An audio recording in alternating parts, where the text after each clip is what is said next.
Je le signerai après les résultats du test ADN, car je ne suis pas sûr que cet enfant soit le mien. Je restais immobile près du lit d'hôpital, regardant ma femme, Lorraine, bercer un nouveau-né dans ses bras. La pièce était remplie de joie. Ma mère et ma belle-mère étaient en larmes, souriantes, murmurant des bénédictions. Mais je n'ai pas bougé. Je ne me suis pas approché. Je n'ai pas tendu la main pour toucher l'enfant. Une infirmière est entrée, joyeuse, un presse-papier à la main. Monsieur Walker, j'ai juste besoin de votre signature sur l'acte de naissance. Je l'ai regardé, puis Lorraine, la femme qui comptait tant pour moi, j'ai dit calmement et clairement, je le signerai après les résultats du test ADN, car je ne suis pas sûr que cet enfant soit le mien. Un silence de mort s'est installé dans la pièce. Ma belle-mère a laissé tomber le bouquet qu'elle tenait. Lorraine a tourné la tête si vite que le bébé s'est agité dans ses bras, les yeux écarquillés, la bouche tremblante, les larmes déjà montantes. Et c'est à ce moment-là que tout a basculé. Si vous êtes un homme qui s'est déjà senti trahi, laissez un « je comprends » dans les commentaires ou continuez à regarder. Ce n'est que le début. J'ai vu Lorraine me fixer comme si je venais de lui planter un couteau dans le cœur. Sa mère, Barbara, se tenait la poitrine sous le choc. Ma mère, Margaret, était figée, les yeux rivés sur moi comme si elle ne reconnaissait plus le soleil qu'elle avait levé. Lorraine a murmuré, la voix brisée. « Ethan, qu'est-ce que tu racontes? Tu crois que je t'ai trompé? Je n'ai pas bronché. Je n'ai pas cligné des yeux. Je ne me suis pas rétracté. Non, ai-je dit froidement. Je ne dis pas que je pense que tu as trompé. Je dis que je sais que tu l'as fait. Et j'ai besoin de savoir si ce bébé est bien le mien. » L'air dans la pièce est devenu lourd, comme si tout l'oxygène avait été aspiré. Lorraine s'est mise à trembler. Elle a serré le bébé plus fort contre sa poitrine, le protégeant comme si j'étais une menace, mais mon regard est resté fixe, perçant, imperturbable. Barbara a finalement fait un pas en avant, essayant de garder une voix calme. « Ethan, le bébé vient de naître. S'il te plaît, ne sois pas cruel. Pas maintenant. » Je me suis tourné vers elle, Cal. Et j'ai dit, veux-tu connaître son nom? L'homme qu'elle a envoyé par SMS. Mon mari ne doit jamais savoir pour nous. La pièce était silencieuse. Je me suis retourné vers Lorraine, les yeux écarquillés de panique, puis j'ai parlé lentement et distinctement. Devrais-je appeler Brandonnerie? Son corps a tressauté. C'était comme si je l'avais giflé.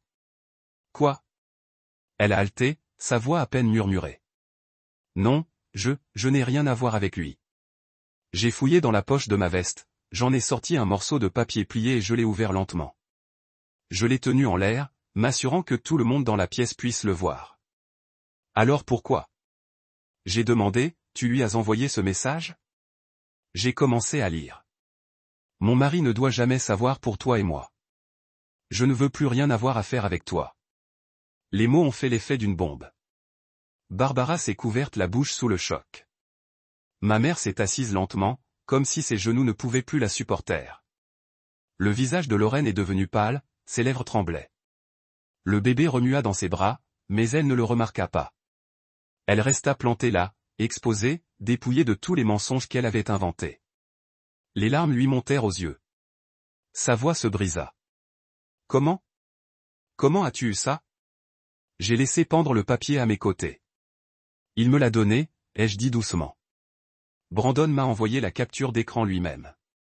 Ses mains tremblaient maintenant.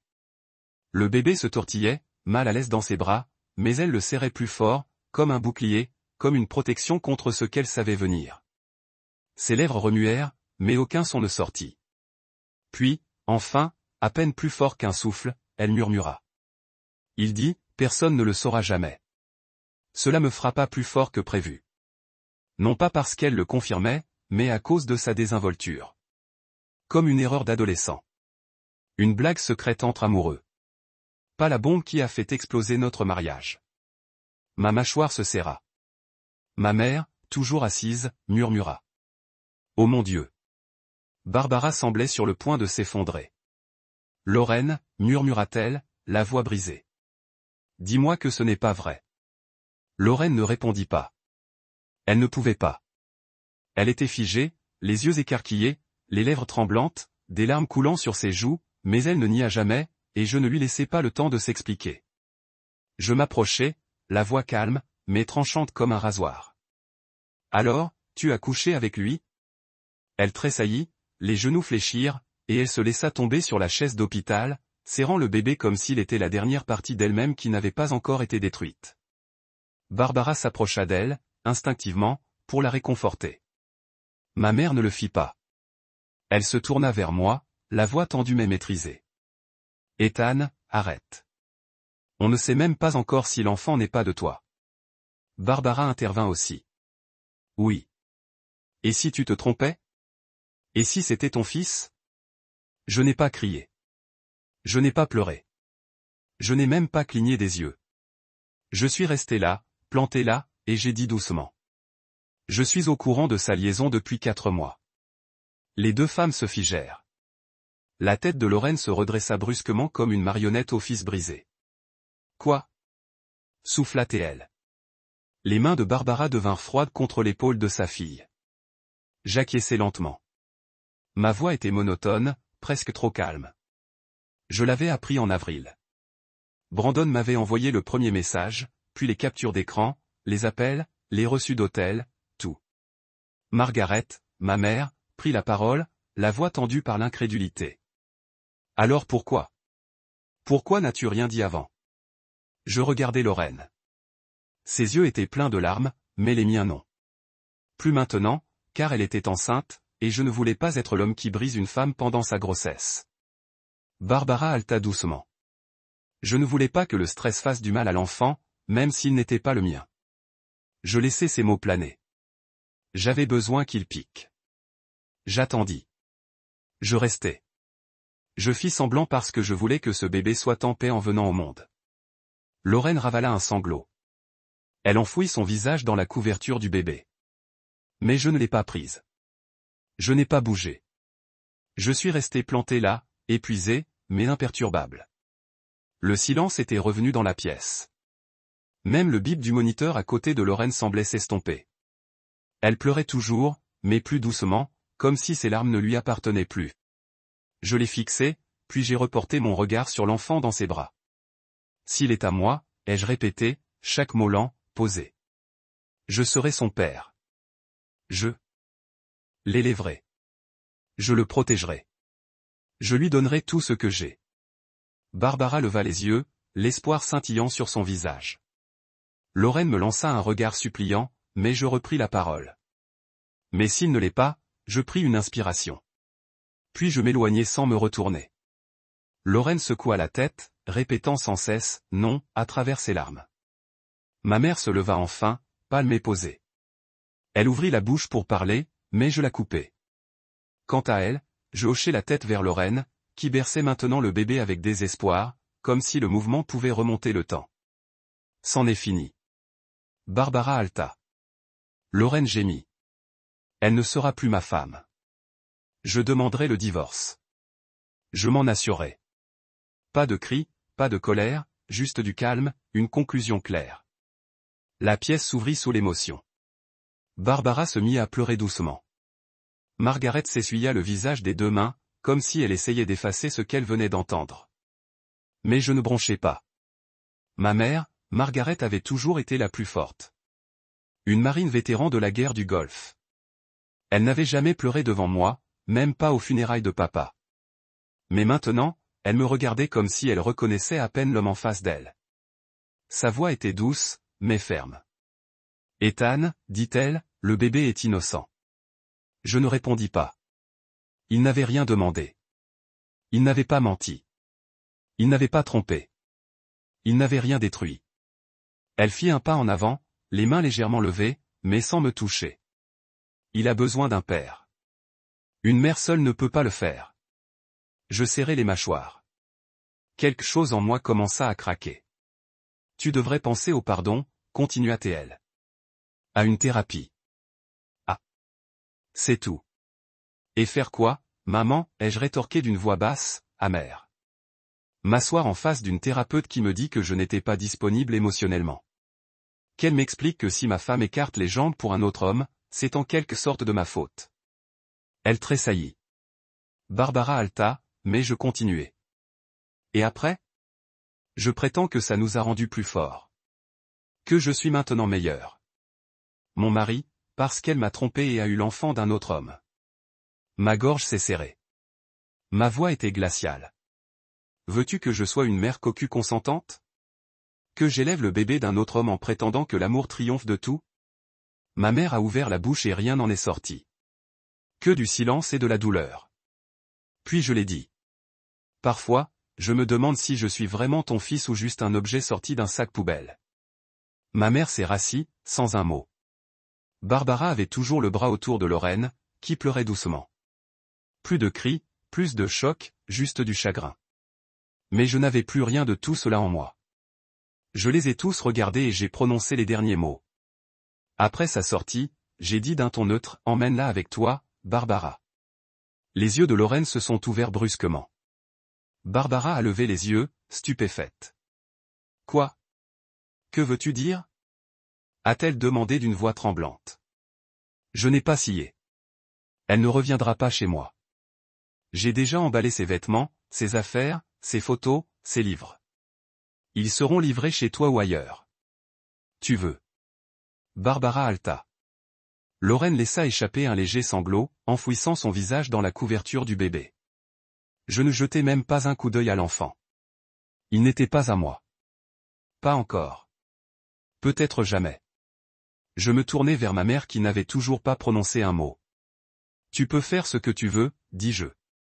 Va lui rendre visite, réconforte-la, reste amie avec Barbara. Je ne t'en empêche pas, mais ne me demande pas de faire comme si de rien n'était. Et puis j'ai dit la seule chose qui a scellé tout, ne m'impose pas ta loyauté pendant que je nettoie ce qu'elle a détruit. Personne n'a bougé. Personne n'a respiré. Je suis sorti de la chambre d'hôpital sans un mot. Sans me retourner. Sans même prendre une pause pour respirer. L'air extérieur semblait plus froid qu'il n'aurait dû. Comme si le couloir lui-même savait que quelque chose de sacré venait d'être brisé derrière cette porte. J'ai fait 3 pas, puis je me suis arrêté, car une infirmière se tenait juste devant la porte. Elle devait être là depuis le début, silencieuse, immobile, témoin muette de chaque cri, de chaque confession, de chaque mot qui avait brisé une famille. Elle n'a pas bronché quand je l'ai regardée. Elle n'a pas fait semblant de ne pas entendre. Nos regards se sont croisés. Et dans son regard, il n'y avait aucun jugement, aucune pitié, juste quelque chose de brut, d'humain, de compréhensif. Je ne pouvais l'expliquer. Mais à cet instant, alors que tout le monde à l'intérieur m'avait fait passer pour le méchant, ses yeux m'ont dit, je n'étais pas fou. Je n'étais pas cruel. J'étais juste un homme brisé. J'ai hoché la tête une fois. Elle m'a répondu. C'était tout. Aucun mot échangé. Mais je suis reparti avec le sentiment d'être moins seul que depuis des mois. Ce soir-là, le silence était étouffant chez moi.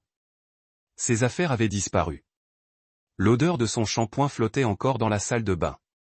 Il y avait un seul flacon de lait pour bébé sur le comptoir, quelque chose que je n'avais même pas remarqué qu'elle avait acheté. Je me suis servi un verre et me suis assis au bord du canapé. Puis le téléphone a sonné. Ma mère. J'ai fixé l'écran un instant, déjà épuisé, avant de répondre. Ethan, a-t-elle dit d'une voix douce, presque prudente. Je suis chez Barbara. Bien sûr qu'elle y était. Len a besoin de nous deux maintenant, a-t-elle ajouté. J'ai fermé les yeux, la mâchoire serrée. Je n'ai rien dit. Elle a continué. Je la traite comme une fille depuis le jour où tu l'as ramenée à la maison. Je ne peux pas éteindre ça comme un interrupteur. Je n'ai toujours rien dit. Puis vint la phrase qui rompit le fil. Je prie pour que cet enfant soit peut-être le tien. Et que tu puisses encore sauver ce mariage. Je serrai le téléphone plus fort. Je ne criais pas. Je ne jurais pas. J'ai juste dit, catégorique et définitif, le mariage est terminé. Même si l'enfant est de moi, j'en ai fini avec elle. Elle essaya de parler. Ethan, s'il te plaît, écoute. Non. Si tu continues à insister, alors considère ton fils comme mort. Silence. Puis enfin, sa voix s'éleva, fragile. Je t'entends. J'ai raccroché. 2 jours plus tard, plus aucun appel, plus aucun SMS, ni de ma mère, ni de Barbara, ni de personne. C'était le silence. trop silencieux. Puis on frappa à la porte. J'ouvris et trouvai un coursier tenant une enveloppe scellée. Pour Ethan Walker, il dit, j'ai signé, je l'ai prise, j'ai fermé la porte. Pas de cérémonie, pas d'avertissement, juste une enveloppe, blanche, épaisse, lourde, plus lourde que du papier. Je m'assis à la table et la fixai longuement. Je savais déjà ce qu'elle dirait. Je le savais depuis des mois. Pourtant, mes doigts tremblaient en l'ouvrant. Écrit à froid. Échantillon clinique à probabilité de paternité 0%. Tu n'es pas le père biologique. Je n'ai pas pleuré. Il n'y a eu ni rage, ni verre jeté, ni cri dans le vide, juste le silence. Comme si mon âme avait fait ses valises en silence et était partie. Le moindre doute, la moindre part fragile de moi qui s'était demandé, peut-être que j'ai tort, était désormais morte. La vérité était là, gravée sur le papier, indéniable. Il m'a fallu 30 minutes pour y arriver. La maison de Barbara. Calme, tranquille, douillette, même le genre d'endroit où l'on fait comme si de rien n'était. J'ai sonné. La porte s'est ouverte. Lorraine. Son visage s'est illuminé. Soulagement. Espoir. Illusion. Tu es revenu, a-t-elle murmuré. Je le savais. J'ai dit à maman que tu m'aimais toujours. Elle a souri. Tu ne peux pas vivre sans moi. J'ai levé la main. Arrête. Où est ta mère? Le sourire s'est évanoui. Elle a hésité, puis s'est écartée. Je suis entré. Quelques pas plus tard, Barbara est apparue du couloir et ma mère était juste derrière elle, tenant le bébé. Ses yeux se sont illuminés. Elle s'est dirigée vers moi, faisant doucement rebondir l'enfant. Regarde, a-t-elle dit. Il a tes yeux. Il te ressemble comme 2 gouttes d'eau. Tiens-le, Ethan, une seule fois, tu oublieras tout. J'ai reculé. Maman, ai-je dit, d'une voix encore saccadée. N'insiste pas, s'est-elle arrêtée, confuse, blessée. Puis j'ai sorti l'enveloppe de ma veste, regardé Barbara droit dans les yeux et la lui étendue. Lis-la à voix haute, ai-je dit, que tout le monde l'entende. Ses mains tremblaient lorsqu'elle a ouvert le papier. Elle l'a parcouru. Sa bouche s'est entr'ouverte, puis d'une voix qui ressemblait à peine à la sienne, probabilité de paternité, 0%, tu n'es pas le père. Elle s'est laissée tomber sur la chaise derrière elle, la main sur le front. Ma mère n'a pas bougé. Elle a juste fixé le papier, le parcourant des yeux encore et encore jusqu'à ce que la vérité la brûle jusqu'à ce qu'elle perde la mémoire. Silence. Barbara était assise, affalée sur la chaise, serrant toujours le papier comme si cela pouvait changer si elle le fixait assez longtemps. Ma mère était figée, les bras autour de l'enfant, les yeux écarquillés, non plus dans le déni, mais dans la défaite. Lorraine ne pleurait pas. Elle ne criait pas. Elle restait là, anéantie. Mais je m'en fichais désormais. J'ai laissé le silence s'installer quelques secondes de plus. Puis j'ai parlé. Ma voix était claire. Froide. Sans appel. Je suis venu ici pour dire une chose. Je les ai regardés tour à tour. Arrêtez de me pousser. Je me suis tourné vers ma mère. Ses mains tremblaient maintenant. Cet enfant n'est pas à moi. Tu as dit qu'il avait mes yeux. Mais aucun papier au monde ne ment comme les gens. Elle baissa les yeux. Ne pouvait soutenir mon regard. Je me suis tourné vers Barbara. Ne m'appelle plus jamais à propos de Lorraine. C'est ta fille, pas ma femme. Finalement, j'ai regardé Lorraine. Elle paraissait si petite maintenant. Alors, rien. Je ne lui ai rien dit. Pas un mot. Parce que la trahison ne mérite pas d'adieu. Je me suis tourné vers la porte, la main sur la poignée. Puis la voix de ma mère a brisé le silence. Ethan, attends. Je me suis arrêté, mais je ne me suis pas retourné. Ethan, attends.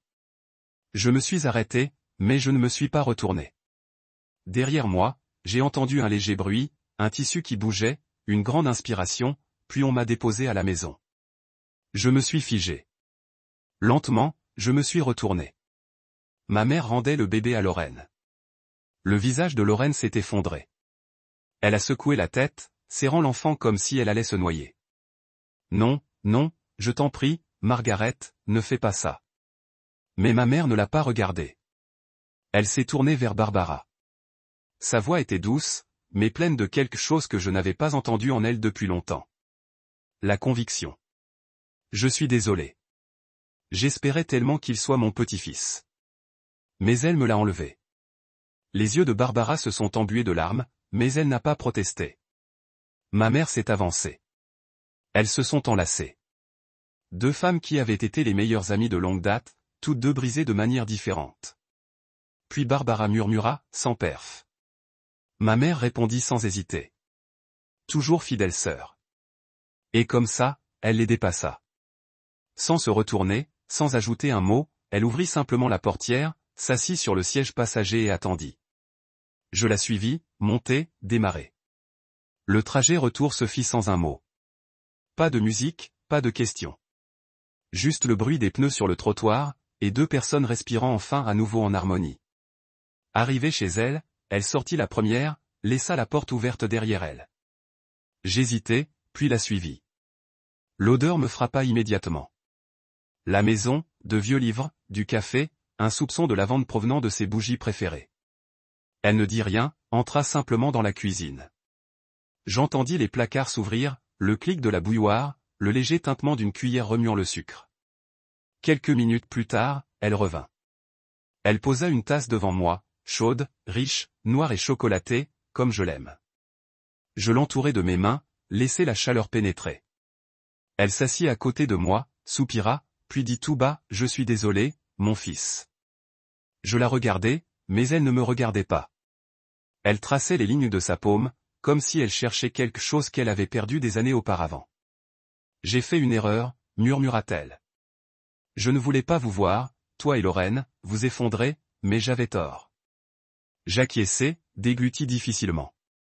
Puis je dis ce que je gardais dans ma poitrine depuis des mois. Je n'avais personne, maman. Personne ne se tenait à mes côtés. Ma voix se brisa. Et puis c'est arrivé. Je me suis effondré. Tout ce que j'avais enfoui a jailli. Des larmes, des épaules tremblantes, des sanglots silencieux. Je ne m'étais pas autorisé à ressentir. Ni à l'hôpital, ni à la maison, ni même au tribunal. Elle ne parla pas.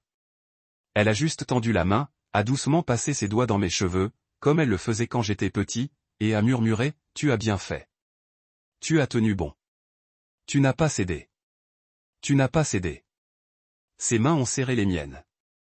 Et puis les mots dont j'ignorais avoir le plus besoin. « Je suis fier de toi, Ethan. » Je me suis essuyé le visage, essayant de reprendre mon souffle. Ma mère était assise à côté de moi, calme maintenant, silencieuse, forte, comme toujours. Nous sommes restés silencieux un instant. Puis je lui ai demandé, mi-curiosité, mi-distraction. « Tu as dit quelque chose à Barbara, tout à l'heure. » Elle m'a regardé, perplexe. « Tu as dit serf. » Elle a cligné des yeux, puis m'a adressé un petit sourire las. « Oh, ça » a-t-elle dit en agitant la main comme si de rien n'était. Nous étions dans les marines ensemble, première guerre du Golfe. Je me suis figé. Attends, quoi? Elle a gloussé, un peu nostalgique. Oui, unité logistique 91 Koweït. Nous n'étions que deux filles essayant de faire notre part. 40 000 femmes ont servi dans cette guerre. Nous avons eu de la chance. Je la fixai du regard. Tu étais au combat? Elle secoua la tête. Soutien, ravitaillement, communication, mais assez près pour entendre les bombes. Elle se laissa aller sur le canapé, contemplant une photo poussiéreuse de papa sur l'étagère. Sa voix baissa. Ton père était le vrai héros. Je suis revenu. Lui, non. Une larme s'échappa. Elle l'essuya rapidement, comme si elle en avait honte. Je ne dis rien. Puis elle se leva brusquement, effleurant son jean des mains comme si elle époussetait des souvenirs. Je te prépare à manger. Et d'un coup, la conversation changea. Mais je ne pouvais m'empêcher de penser. Honoraire de voyante. Les marines. Ma mère à la guerre et Barbara II. Il y avait plus dans cette histoire. Beaucoup plus. Les mois passèrent. La vie continua. J'ai vendu la vieille maison. Trop de fantômes dans les murs. J'ai emménagé dans un endroit plus petit, près du travail. calme, simple, juste à moi. Pas de distraction, pas de mensonge, juste de l'espace pour respirer. Maman appelait encore, prenait de mes nouvelles. Parfois, nous nous asseyions ensemble en silence et buvions simplement un café. D'autres fois, elle évoquait Barbara ou le bébé, mais je la taisais toujours doucement. Je n'étais pas prêt. Peut-être ne le serais-je jamais. Puis vint le jour où tout a basculé. Pas à cause de Lorraine ou de Barbara, mais à cause de maman. Elle est décédée 2 mois après mon mariage. C'était paisible. Pas d'hôpital, pas de douleur, juste du sommeil. Je n'ai pas pleuré au début. J'ai géré les funérailles, la paperasse, les invités. Je suis resté calme, stoïque, comme elle me l'avait appris. Mais une semaine plus tard, je suis retourné chez elle seule pour trier ce qui restait. Et c'est là que je l'ai vue. Un petit journal relié en cuir glissé sous son oreiller. Vieux, usé, il sentait la lavande et le temps. Je l'ai ouvert. Son écriture. Page après page de souvenirs. Moi enfant, papa avant la guerre.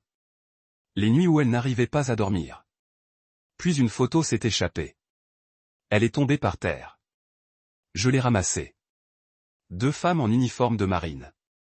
Des expressions sérieuses. Le genre de photo qu'on ne truque pas maman et Barbara.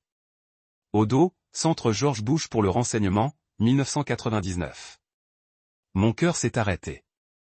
CIA. C'est quoi ce bordel? Je tenais la photo dans ma main.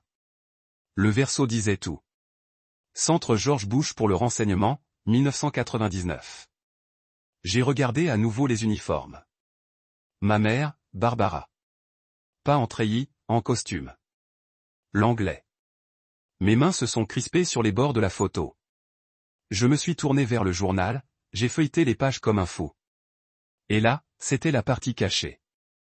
Une section coincée entre des pages pliées, écrite d'une écriture plus serrée, d'un ton différent, plus tranchante, plus froide. 1997-2001. Logistique sous couverture, liaison avec la CIA. Afghanistan, Panama, surveillance intérieure. Barbara et moi étions jumelés. Nous faisions notre travail. Et puis nous sommes rentrés à la maison et sommes devenus mères. J'ai dégluti avec difficulté. Il y avait des entrées sur les armes, la surveillance, et même des noms que je ne reconnaissais pas.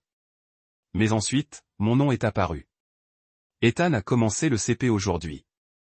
Il ne sait pas que maman portait un sigle caché sous son gilet pare-balles. J'espère qu'il n'aura jamais besoin de savoir. Mais s'il découvre ça un jour, sache ceci, mon fils. J'étais toujours à l'affût, toujours prête, toujours fidèle. Ma gorge se serra. Encore cette phrase, Serfi. Pas seulement une devise, un avertissement, une promesse, une mission. Elle n'était pas une simple veuve de guerre silencieuse. C'était une protectrice, une gardienne qui a renoncé à l'ombre pour m'élever dans la lumière. Je me suis adossé au dossier de ma chaise, les yeux fixés sur la photo. Tout ce que je pensais savoir d'elle n'était qu'un aperçu de qui elle était vraiment. Je ne m'attendais pas à trouver autre chose, mais glissé sous le journal, dans une simple enveloppe en papier craft, sans marque, hermétiquement fermée, se trouvait une lettre, juste mon nom au recto. Ethan. Rien d'autre. L'écriture était la sienne. Je me suis assis, j'ai pris une inspiration et je l'ai ouverte. À l'intérieur, une simple feuille de papier pliée une fois. Je l'ai dépliée lentement. Mes mains étaient fermes, mais mon cœur non. Et puis j'ai lu, Ethan, si tu lis ceci, je suis parti. Et je te connais, mon fils. Tu as attendu d'être seul pour ouvrir ceci, tout comme ton père, ayant toujours besoin du silence pour entendre la vérité. Tu es en colère. Tu devrais l'être. Le monde n'a pas été juste envers toi, mais il t'a rendu vif, fort, indestructible. Quand Lorraine t'a trahi, j'ai essayé de réparer l'irréparable. J'ai oublié que parfois, le plus courageux qu'un homme puisse faire est de s'en aller. Mais j'ai aussi vu autre chose. Cet enfant, Caleb, il est innocent et il a besoin de quelqu'un de meilleur que l'homme qui l'a engendré.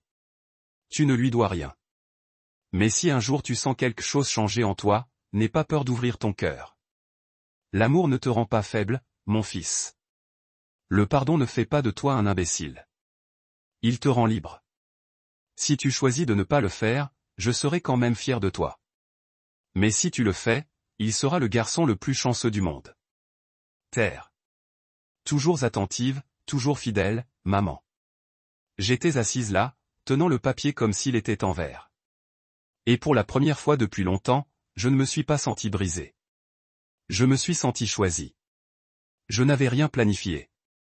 Je n'avais pas répété de discours. Je n'avais même pas appelé à l'avance. Je me suis juste réveillé, je suis monté dans la voiture et j'ai démarré. La maison de Barbara était la même.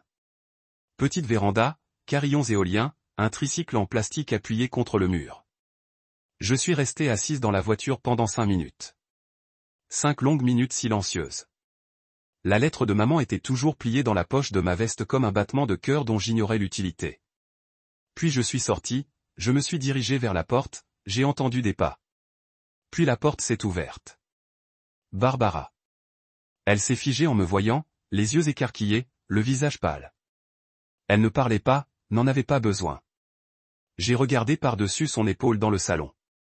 Il était là, par terre, à jouer avec des petites voitures, fredonnant, les cheveux en bataille, les joues rouges. Caleb. Il a levé les yeux, m'a vu, son visage s'est illuminé. Instantanément. Il s'est levé et a couru vers moi sans hésiter, s'arrêtant juste à mes jambes. Tu es le fils de grand-mère Linda, dit-il fièrement. Je me souviens de toi. Je me suis accroupi, le regardant droit dans les yeux. Oui, c'est vrai. Dis-je. Tu te souviens de quoi d'autre? Il a penché la tête, pensif. Tu étais en colère la dernière fois, dit-il. Mais pas aujourd'hui. J'ai souri, j'ai senti quelque chose bouger, doucement, lentement, mais sûrement. Puis j'ai prononcé les mots que je n'aurais jamais cru dire. Je ne suis pas en colère aujourd'hui. J'ai tendu la main, la posant doucement sur sa petite épaule. Tu es mon fils maintenant. Il a cligné des yeux, assimilant la réponse, puis a souri. D'accord, comme ça. Pas de questions, pas de peur, juste la confiance d'un enfant. Je me suis levé. Barbara n'avait pas bougé.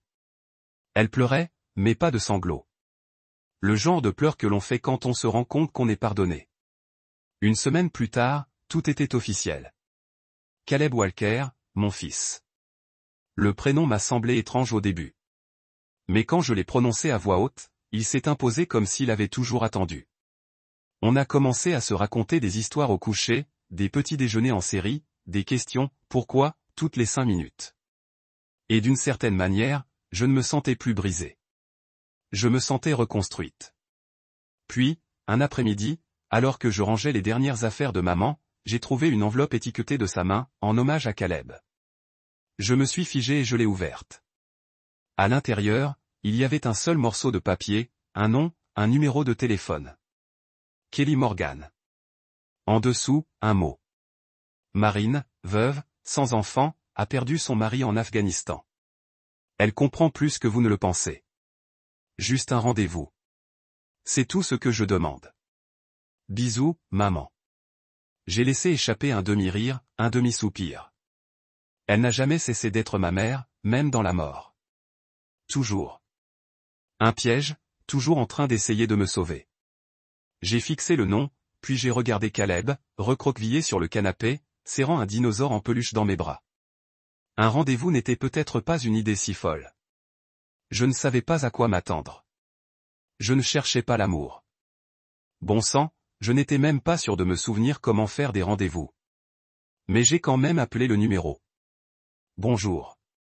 Sa voix, ferme, chaleureuse, comme celle de quelqu'un qui a traversé le feu et en est ressorti forgé, pas brûlé. Salut, c'est Ethan Walker, ai-je dit. Je crois que ma mère t'a laissé mon numéro. Silence, puis un rire. Bas, doux, surpris. Margaret Walker? Cette femme était implacable. J'ai souri malgré moi. Oui, ça lui ressemble. Elle a marqué une pause. Tu veux prendre un café? On s'est rencontrés dans un café tranquille à la sortie de la ville. Simple, sans pression. Elle portait un jean, des bottes et une veste en cuir. Pas de maquillage, pas de faux semblants, juste authentique. Kelly Morgan, ancienne marine, a perdu son mari dans un engin explosif improvisé à Kandahar. A travaillé avec un vétéran. Je faisais partie d'un groupe de thérapie. J'avais un chien adopté nommé Bishop. Nous ne flirtions pas. Nous parlions de guerre, de deuil, de silence et de la difficulté de faire confiance à nouveau sans constamment chercher la sortie. Mais le moment qui a tout changé est arrivé à la fin, quand elle m'a regardé dans les yeux et m'a dit, « Tu n'as pas l'air d'un homme qui cherche l'amour. » J'ai hoché la tête. « Je ne le cherche pas », elle a souri. « Tant mieux, parce que je ne suis pas une femme qui le supplie. » Nous avons ri tous les deux pour la première fois depuis très longtemps. Je ne faisais pas semblant d'aller bien. Je n'avais pas prévu qu'ils se rencontrent si tôt. C'était censé être décontracté. Sans pression. Juste un café, une conversation, et retour à la réalité. Mais la vie ne fonctionne pas comme ça, surtout pas avec un enfant de 5 ans à la maison. Kelly est passée un après-midi et m'a déposé un livre, des mémoires militaires qu'elle pensait que j'aimerais. Elle ne s'attendait pas à ce que la porte s'ouvre et qu'un enfant réponde. « Salut. » Caleb la regarda, les yeux écarquillés. Curieuse, calme. « Tu as des poils de chien sur ton pantalon. » Kelly cligna des yeux, puis sourit. « Moi si. » C'est la faute de Bishop. Elle s'accroupit, à hauteur des yeux, sans forcer un sourire, sans trop en faire. « Comment t'appelles-tu » demanda-t-elle. « Caleb. » Un instant passa. Puis, soudain, il demanda. « Veux-tu être ma mère ?» Les yeux de Kelly s'écarquillèrent. Les miens aussi. Je restai figé derrière lui, la bouche entr'ouverte, le cœur sur le point de s'arrêter. Elle ne me regarda pas. Elle le regarda, sans rire, sans broncher. Elle demanda simplement doucement, « Tu veux que je le sois ?» Il réfléchit une seconde, haussa les épaules.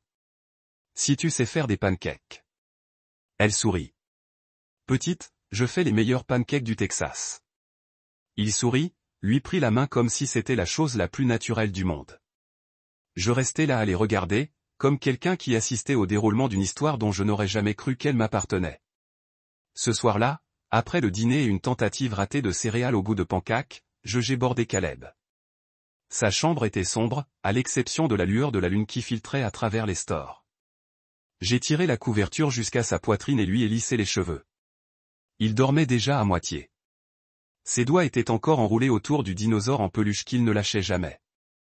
Je me suis retourné pour partir doucement, lentement, quand sa voix m'a arrêté, à peine un murmure. « Papa. » Je me suis retourné. « Ouais, mon pote. » Silence. Puis, dans l'obscurité. « Je suis contente que tu ne m'aies pas quitté. Même si je ne suis pas à toi. » Je me suis figé. Ses yeux étaient fermés. Il ne demandait rien. Il ne cherchait pas à être rassuré. Il le disait simplement d'un point de vue plus profond que la logique. Un point de vue que seul un enfant peut exprimer. Je ne savais pas quoi dire. Ma gorge brûlait. Ma poitrine se serrait. Je ne pouvais plus respirer, encore moins répondre. Alors, je ne l'ai pas fait. Je suis sorti, j'ai fermé la porte doucement et je me suis appuyé contre le mur du couloir. Des larmes silencieuses coulaient sur mon visage, car cette seule phrase avait détruit tous les murs que je croyais avoir reconstruits.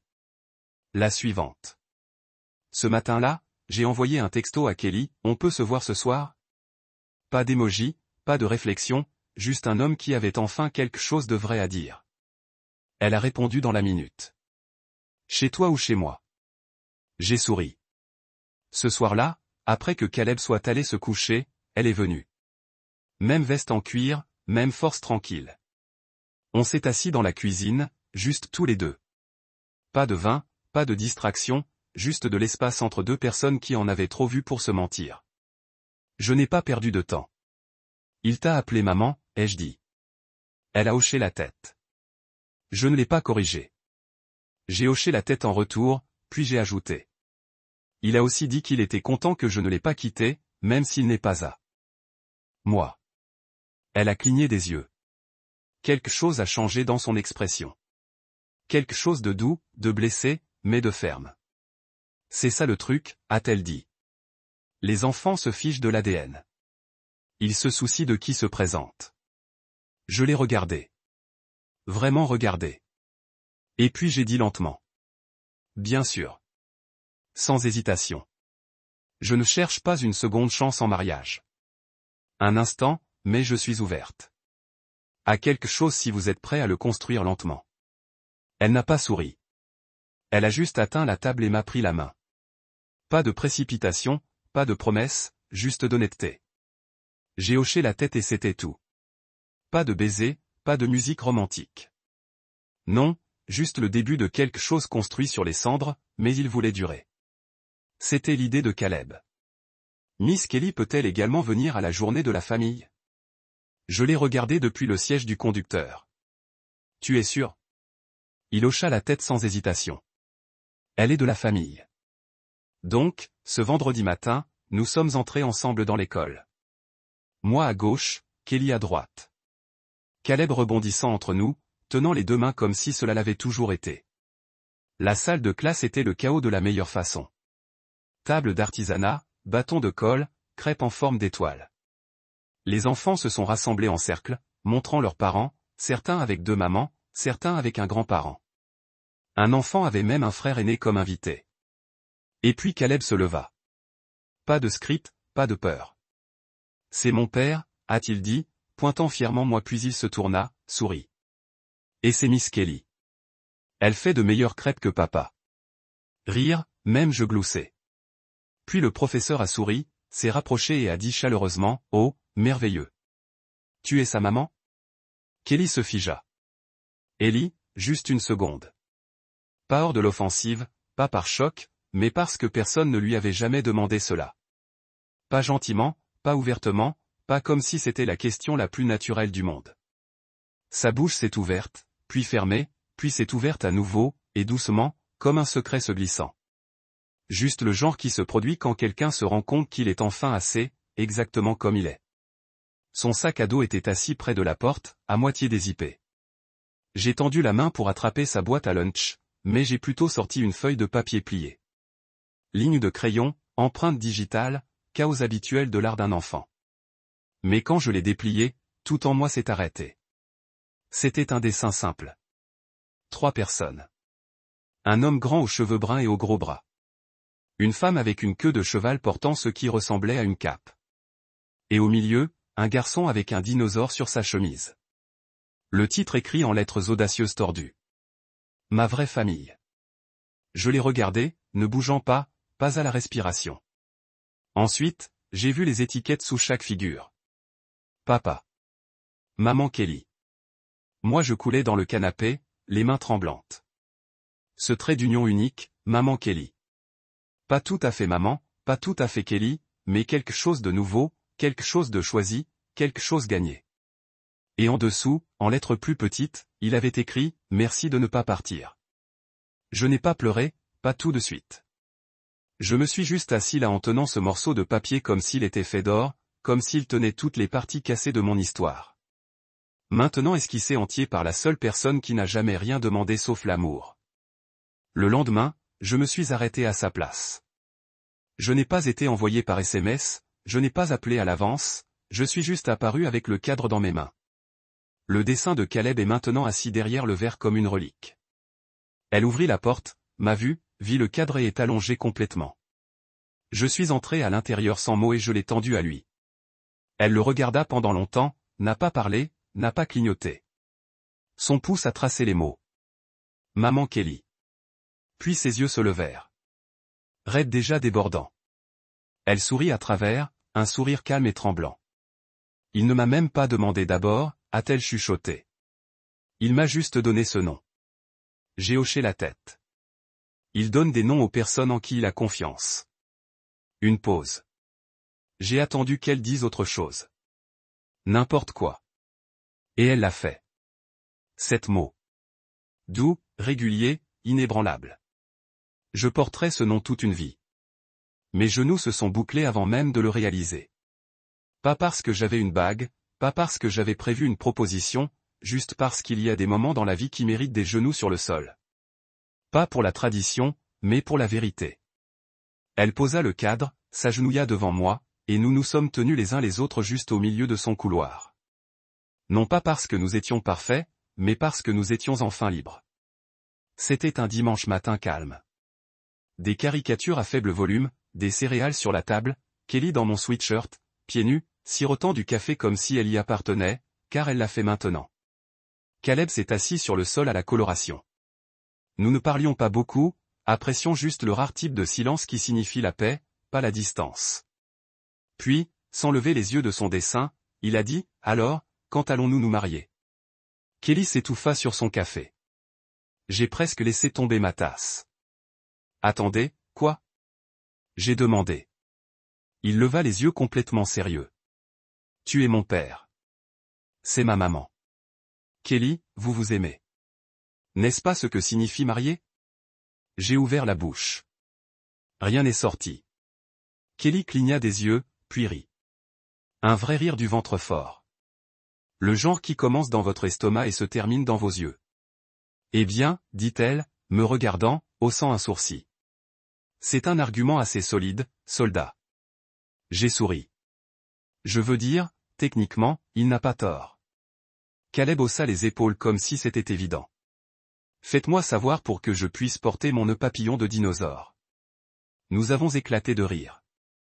Mais à l'intérieur de quelque chose, il a cliqué, quelque chose de réel. Quelque chose d'inévitable. Pas parce que nous avions besoin d'un mariage. Pas à cause de la paperasse ou des anneaux, mais parce qu'un enfant de 5 ans venait de dire la vérité la plus claire de la salle. Nous étions déjà mariés de la seule manière qui comporte. Faites confiance, tant, se choisissant tous les jours. Il était tard. Caleb avait fini de se brosser les dents. Kelly l'avait embrassé bonne nuit et est rentré chez lui. Juste moi et lui maintenant. J'ai tiré la couverture sur sa poitrine, glissé dans son dinosaure préféré à côté de lui. En éteignant la lumière, sa voix s'appelait. Papa, je me suis retourné. Ouais, mon pote. Il hésita, les yeux regardant le plafond. Puis il a chuchoté, veux-tu toujours m'aimer si je gâche? La pièce est calme, mon souffle a pris. Je suis retourné, je me suis assis à côté de lui sur le lit. Pourquoi demanderiez-vous cela? Il n'a pas répondu, haussa juste les épaules. Mais je savais ce haussement d'épaules. Je l'avais porté moi-même en tant que garçon quand j'avais peur de dire les choses qui m'ont tenu debout la nuit. J'ai pris sa main, petite, chaleureuse, toujours confiante. Et j'ai dit doucement mais fermement, oui, je t'aimerai si vous vous trompez, si vous pleurez, si vous criez, si vous oubliez, si vous tombez. Je vous aimerai quand vous vous fâchez. Il m'a regardé. Même si je ne suis pas ton vrai gamin, j'ai souri. C'est là que vous vous trompez. Tu es la plus réelle qui m'est jamais arrivée. Il a tiré la couverture plus haut et chuchota, les yeux maintenant lourds de sommeil. D'accord, alors je serai courageux. Et juste comme ça, il ferma les yeux.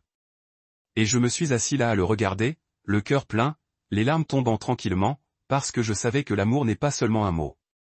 C'est une promesse. Celui que je passerai le reste de ma vie à garder. C'était un mardi. Nuageux, toujours silencieux. Je venais de déposer Caleb à l'école et je revenais de la boîte aux lettres quand j'ai vu la voiture. Location noire garée de l'autre côté de la rue. Elle sorta, les cheveux plus longtemps, le maquillage plus léger, les yeux plus âgés, Lorraine. Je me figeai, non par peur, mais par calcul. Elle se tenait immobile un instant comme si elle ne s'attendait pas à la passer. Puis elle a parlé. Ethan. Je n'ai pas répondu. Elle s'est rapprochée. J'ai pensé à Caleb, à tout. Toujours pas de réponse. Elle baissa les yeux, se mordit la lèvre. Déplacement classique. Cela travaillait sur moi. Plus maintenant. J'ai fait des erreurs. Mais il est toujours mon fils.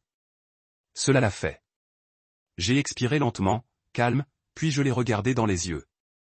Maintenant, vous vous souvenez que vous êtes une mère. Elle cligna des yeux. Je ne m'attendais pas au calme. Il ne vous mentionne même pas.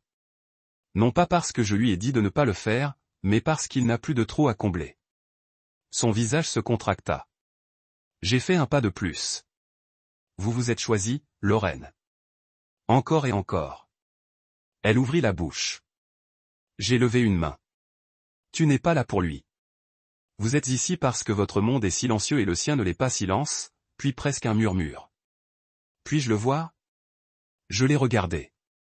Vraiment? Regardez alors, dit sans colère, sans chaleur, juste finalité. S'il pose des questions sur vous, je lui dirai la vérité que vous lui avez donné naissance. Mais si vous cherchez une rédemption, ne passez pas par sa porte d'entrée. Il a déjà une maman. Je pensais que Caleb était toujours à l'intérieur. Mais alors que je me tournais vers la maison, je l'ai vu, debout derrière la porte de l'écran, silencieux, toujours en regardant, ses petites mains serrées sur le cadre, les yeux grands, sérieux, pas effrayé, pas confus, juste le traitement. J'ai ouvert la porte lentement. « Vous avez vu ?» Il hocha la tête. Je n'ai pas demandé qui elle était. N'a pas demandé pourquoi elle est venue. Il a juste demandé, « Est-ce qu'elle va m'emmener ?» Je me suis agenouillé. Personne. Elle ne peut vous emmener nulle part. C'est votre maison. Il baissa les yeux, puis me réa contre moi. Sa voix, calme, certaine. Bon. Parce que je ne veux pas quelqu'un qui est parti. J'ai gelé. Il s'avança, enroula ses bras autour de mon cou, murmura à mon oreille. J'ai déjà choisi ma famille. Et juste comme ça, je me suis cassé. Juste là, tenant ce garçon qui avait toutes les raisons de se sentir abandonné, mais qui a plutôt choisi d'aimer avec les deux mains. Pas à cause du sang, non pas à cause de la logique, mais parce que certains cœurs savent simplement où ils appartiennent. La maison était calme. Caleb s'était endormi, enroulé contre son dinosaure, murmurant toujours quelque chose sur les super-héros et les crêpes. Kelly et moi nous sommes assis sur le porche arrière, les pieds nus, 2 tasses de thé qui poussent froides. Nous ne parlions pas beaucoup, regardons juste le vent jouer avec les feuilles. Puis sans me regarder, elle a demandé, si Lorraine se bat pour la garde, êtes-vous prêt? Je n'ai pas répondu. Pas tout de suite. Parce que ce n'était pas la partie légale qui m'a frappé. Ce n'était pas la peur des tribunaux ou des avocats ou des papiers. C'était le mot qu'elle a utilisé. Que t'as vu, propriété, preuve, droit. J'ai baissé mes mains, j'ai senti les callosités d'un homme qui avait tenu mal trop longtemps. Puis finalement, j'ai répondu, j'ai peur de ce moment exact depuis le jour où j'ai choisi de rester. Elle se tourna vers moi douce. Peur de quoi? Je l'ai regardée, les yeux stables maintenant. Ce jour, quelqu'un entrerait et disait que je ne suffisais pas, que je ne comptais pas, que le sang compte plus que la présence, cet amour n'est pas légal. Elle était silencieuse. Puis elle a placé sa main sur la mienne, ferme, sans réponse. Laissez-les essayer. Vous ne vous battez plus seul. Un battement est passé. Puis elle a ajouté, vous n'avez jamais été. Et à ce moment-là, j'ai réalisé, je n'avais pas peur de perdre Caleb. Je craignais de perdre le droit de dire qu'il était à moi. Mais maintenant, je savais qu'il le dirait pour moi. Cela a commencé avec une lettre, officielle, froide, estampillée par le tribunal de comté. Lorraine avait déposé une demande de garde, a affirmé que l'aliénation des parents, a affirmé que j'avais interféré avec la caution maternelle, a affirmé que Caleb avait été entraîné. Je n'ai pas crié, je n'ai pas paniqué. Je viens de m'asseoir, de lire les mots. Kelly les a également lus, puis leva les yeux et a dit qu'elle n'avait aucune idée de qui elle était contre. Nous avons embauché un avocat, préparé des documents, collecté tout ce que nous avions, les dossiers scolaires, les visites chez le médecin, les photos, les lettres, le dessin réalisé par Caleb, maintenant encadré sur le manteau. Mais ce à quoi nous ne nous attendions pas, c'était la ville. Le lendemain matin, je suis allé prendre un café et le barista, Elena, a glissé la tasse et j'ai dit, c'est votre garçon. Nous le savons tous. Dans la quincaillerie, Rick, le propriétaire, a déclaré, je vous ai vu le transporter à travers une tempête. Elle ne revient pas à Waltz maintenant. Même le directeur de l'école m'a appelé juste pour me remettre une déclaration. Caleb identifie Monsieur Walker comme son père dans toute la documentation comportementale et émotionnelle. J'ai été stupéfait. Des lettres ont commencé à arriver. Courriel, notes manuscrites de voisins, de vétérans qui connaissaient ma mère, du groupe de deuil de Kelly. Une note a dit, le sang donne la vie. L'amour lui apprend à vivre. Au moment où la première date d'audience est arrivée, notre avocat n'a pas seulement apporté des dossiers. Elle a apporté 60 lettres d'une ville qui avait vu un homme brisé reconstruire un garçon dans tout un être humain. Les salles d'audience sont des endroits étranges. Trop calmes, trop propres. Comme la douleur n'est pas autorisée à résonner des murs. Lorraine était assise en face de moi, avocate sharp, les yeux plus froids que je ne m'en souvenais. Caleb n'était pas dans la pièce. Dieu merci. Notre avocat a fait sa affaire. Kelly s'est assise derrière moi, stable comme un phare. Puis l'avocat de Lorraine se leva. Nous aimerions soumettre des témoignages selon lesquels le répondant n'a aucun rapport biologique avec l'enfant et a activement obstrué le droit de la mère à l'accès. Il a piqué, même si ce n'était pas vrai, même si le sentier papier disait le contraire. Puis le juge a hoché la tête. Des témoins supplémentaires? Notre avocat secoua la tête. Puis une voix de l'arrière de la pièce. Je voudrais dire quelque chose. Les têtes tournaient. Barbara, la marraine de Lorraine, la grand-mère biologique de Caleb. Elle se leva, marcha lentement vers l'avant. Pas de maquillage, pas de dramatique, juste une femme qui avait vécu assez longtemps pour connaître la vérité quand elle l'a vue. Le juge hocha la tête.